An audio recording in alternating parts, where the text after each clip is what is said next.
விடுதலை சிறுத்தைகள் கட்சி மனுஸ்மிருதி விஷயத்துல திருமாவளவன் அவர்கள் மீது நான் கம்ப்ளைண்ட் கொடுத்து எஃப்ஐஆர் ஆச்சு. அப்போ என்னை கைது பண்ண சொல்லி வள்ளுவர் கோட்டத்தில் ஆர்ப்பாட்டம் பண்ணாங்க. டிஜிபி ஆஃபீஸில் போய் திருமாவளவன் அவர்கள் என் மேலே கம்ப்ளைண்ட் கொடுத்தார்.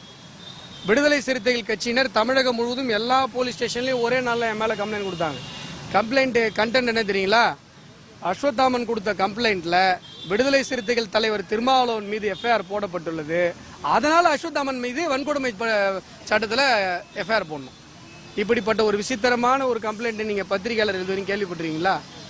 இப்படி இவர்கள் வன்கொடுமை பட்டியல் சமூக பெருமக்களை பாதுகாப்பதற்காக கொண்டு வரப்பட்ட வன்கொடுமை சட்டத்தை எவ்வளவு தவறாக பயன்படுத்த முடியுமோ அவ்வளவு தவறாக திருமாவளவன் அவர்களும் அவரது கூட்டாளிகளும் பயன்படுத்தி கொண்டிருக்கிறார்கள்.